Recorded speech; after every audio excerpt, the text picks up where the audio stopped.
Aeronaves de baja tecnología de preguerra. Cuando comenzó la Segunda Guerra Mundial, el mundo no entró en el conflicto con elegantes máquinas de metal y ciencia. En cambio, muchas fuerzas aéreas todavía volaban aeronaves que pertenecían a una era anterior, diseños moldeados más por el pensamiento de la Primera Guerra Mundial que por la guerra moderna.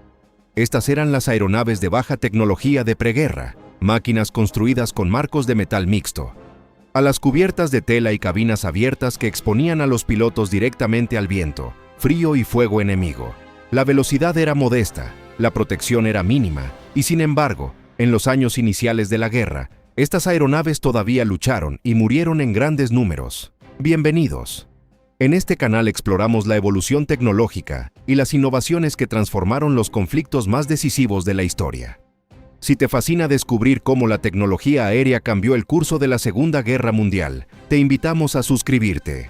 Ahora, comencemos. Un ejemplo sorprendente es el Polikarpov INA-15, un biplano de caza diseñado originalmente a principios de los años 30. Para 1939, ya era obsoleto en papel. Su velocidad máxima apenas superaba los 360 km por hora, más lento que muchos bombarderos que se esperaba interceptara. Pero a pesar de esto, MiL-15 continuó viendo combate en las fases tempranas de la Segunda Guerra Mundial, especialmente en el frente oriental.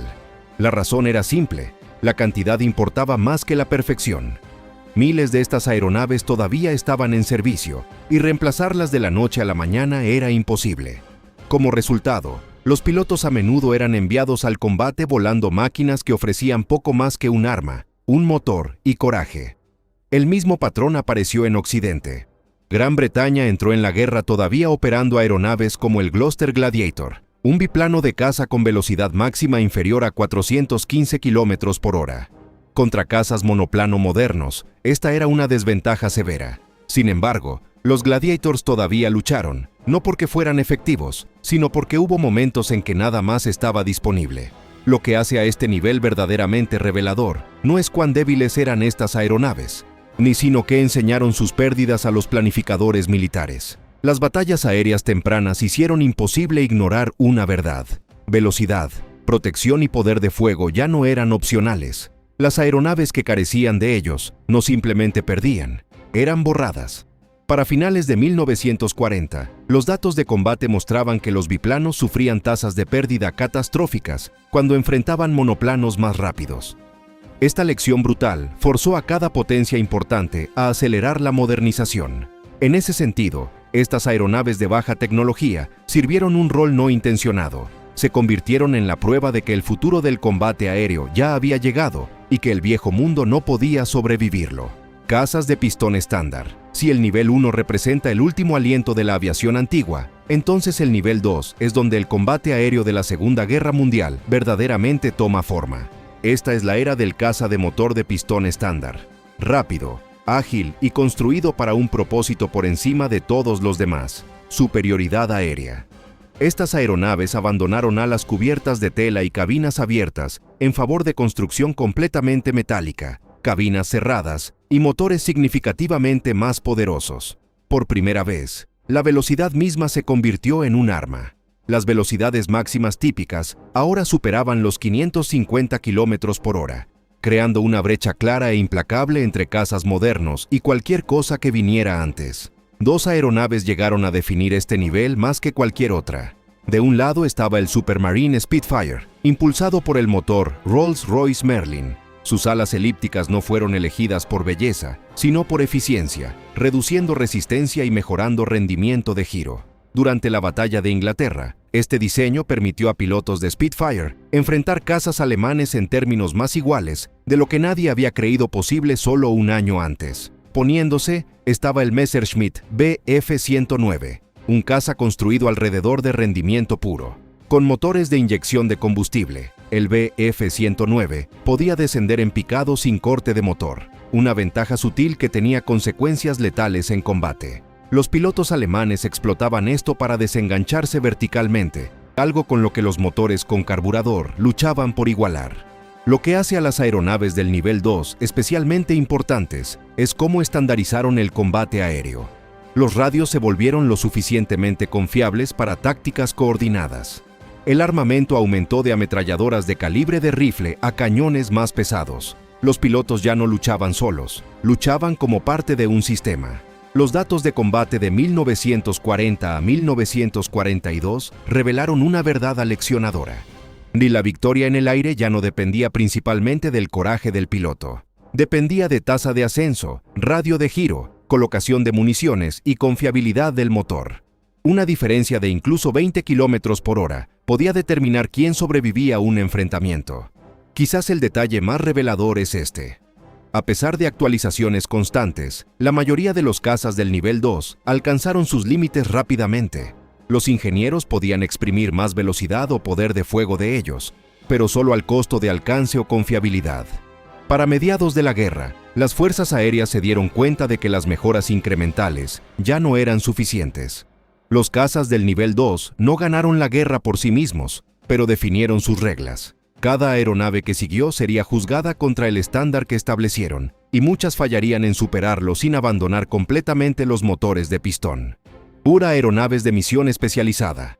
Para cuando la Segunda Guerra Mundial entró en su fase más brutal, el combate aéreo ya había expuesto una dura verdad. Ninguna aeronave podía sobresalir en todo. La velocidad sola no era suficiente. La agilidad sola no era suficiente. Esta realización dio nacimiento al nivel 3. Aeronaves de misión especializada diseñadas para realizar una tarea excepcionalmente bien, incluso si significaba sacrificar versatilidad. A diferencia de los cazas del nivel 2, estas aeronaves fueron diseñadas alrededor de un rol específico en el campo de batalla.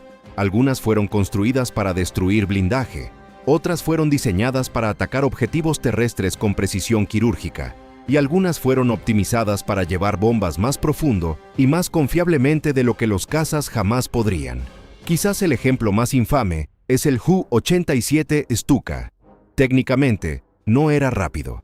Su velocidad máxima rara vez superaba los 390 km por hora, haciéndolo vulnerable a cazas enemigos. Pero su diseño priorizaba precisión por encima de todo. Frenos de picado, estructuras reforzadas y sistemas automáticos de recuperación permitían a los pilotos liberar bombas en ángulos casi verticales. Al inicio de la guerra, esta precisión demostró ser devastadora.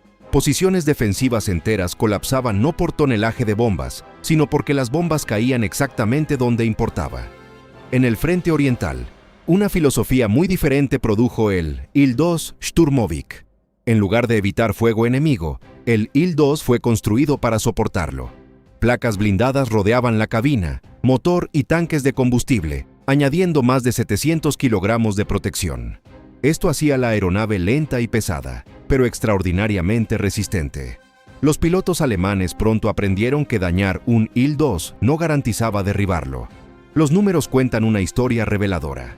Más de 36.000 Il-2 fueron producidos, haciéndolo la aeronave militar más fabricada en la historia. Esta escala no fue accidental. La doctrina soviética aceptaba pérdidas pero exigía resultados, y el Il-2 los entregaba destruyendo tanques, artillería y columnas de suministro a baja altitud día tras día. Bombarderos medianos como el B-25 Mitchell representaban aún otra especialización. Balanceaban carga útil, alcance y supervivencia, operando donde los cazas carecían de resistencia y los bombarderos pesados carecían de flexibilidad. Lo que hace a las aeronaves del nivel 3 tan significativas es el cambio de pensamiento que representan. Las aeronaves ya no eran solo plataformas para vuelo, se convirtieron en herramientas moldeadas por doctrina. Sus fortalezas eran extremas, sus debilidades eran obvias, y cuando se usaban correctamente, cambiaban batallas no dominando el cielo, sino remodelando el terreno debajo de él. Bombarderos pesados. Para cuando la Segunda Guerra Mundial alcanzó escala industrial completa, las aeronaves ya no se juzgaban solo por velocidad o agilidad. En el nivel 4, la aviación cruzó un umbral crítico. Las aeronaves dejaron de ser máquinas voladas por individuos y se convirtieron en sistemas voladores operados por equipos. Los bombarderos pesados definieron este nivel. Estas aeronaves eran enormes para los estándares de la época, a menudo pesando más de 30 toneladas completamente cargadas y propulsadas por 4 motores de pistón, trabajando en coordinación constante. Su misión no era táctica, era estratégica. Fueron construidos para alcanzar profundamente territorio enemigo, entregar cargas masivas y regresar una y otra vez. Uno de los ejemplos más icónicos es el B-17 Fortaleza Voladora. A pesar de su apodo, la verdadera fortaleza del B-17 no era solo el blindaje, sino la redundancia.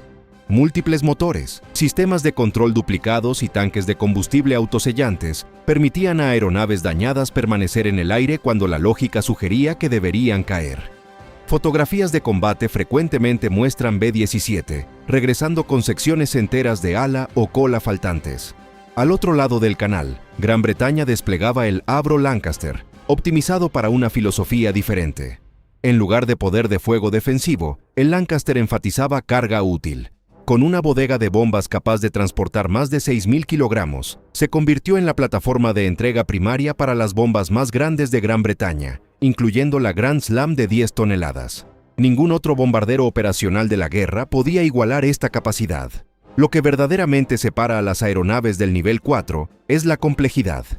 Una tripulación típica de bombardero pesado consistía en 7 a 10 especialistas: pilotos, navegantes, bombarderos, ingenieros, operadores de radio y artilleros. Cada uno dependía de instrumentos, sistemas de oxígeno, intercomunicadores y redes eléctricas para funcionar a altitudes superiores a 7.000 metros.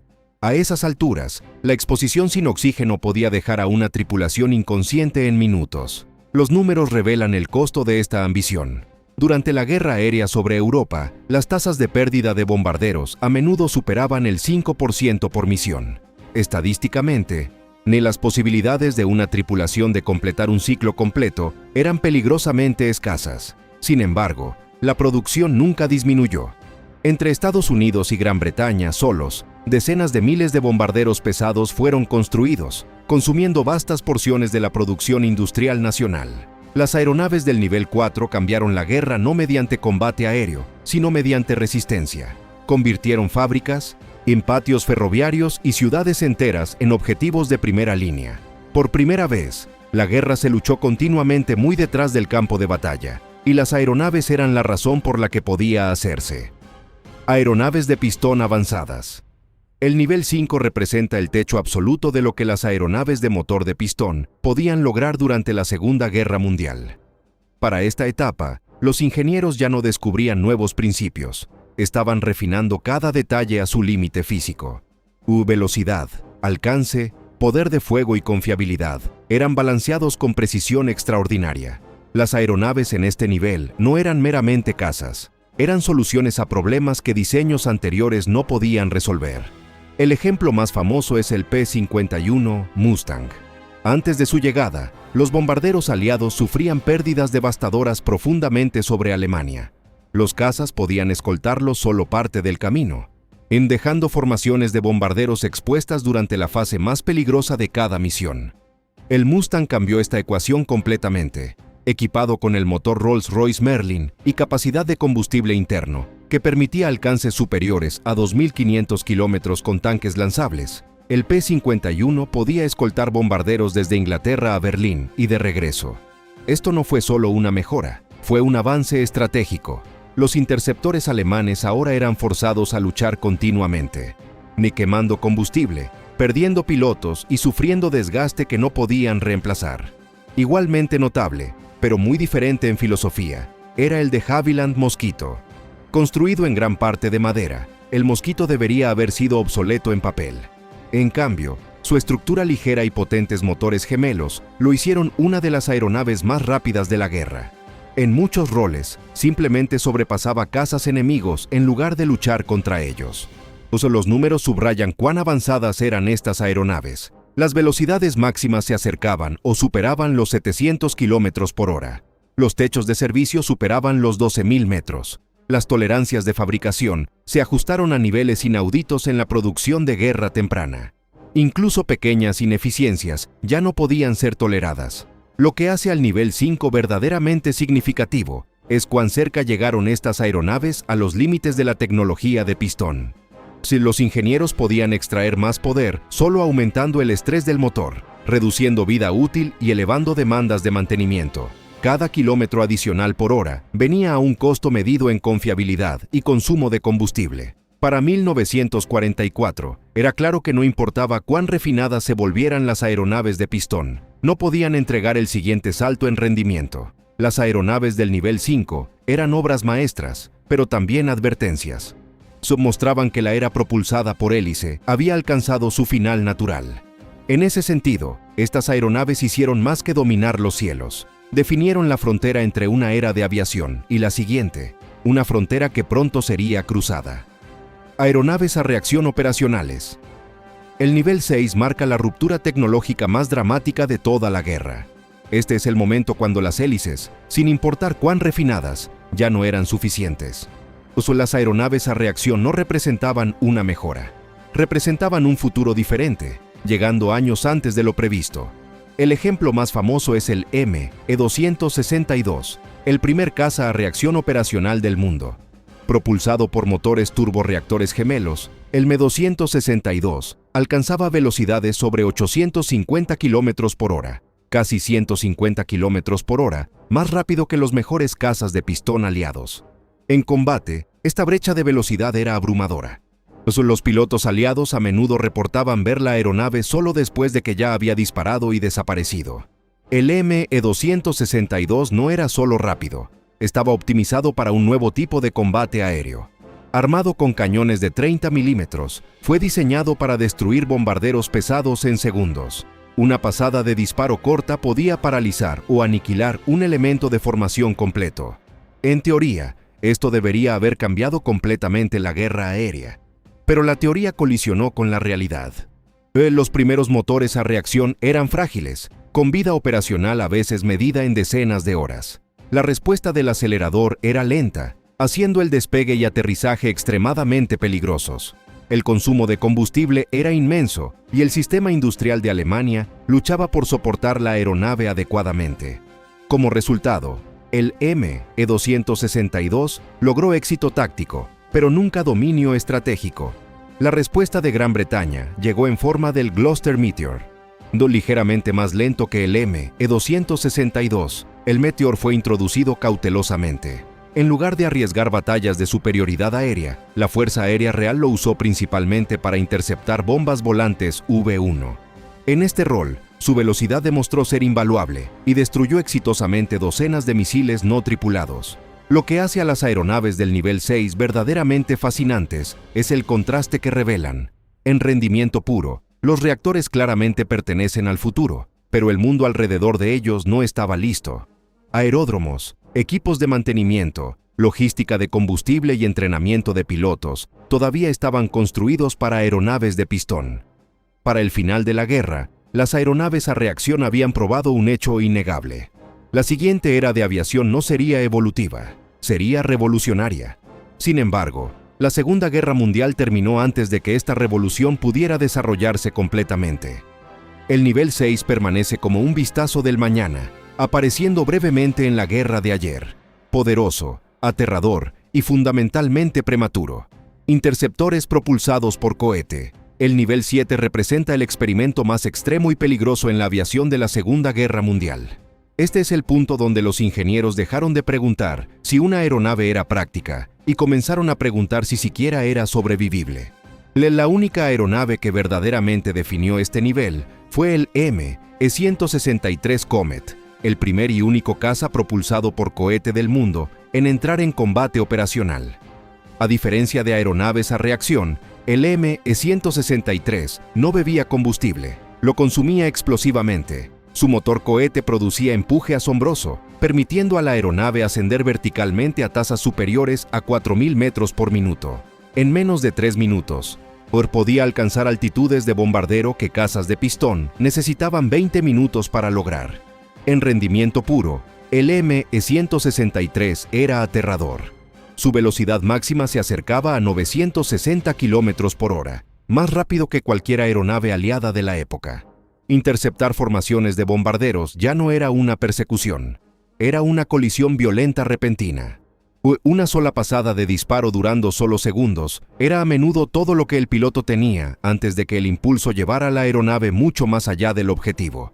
Pero este poder venía a un costo extraordinario.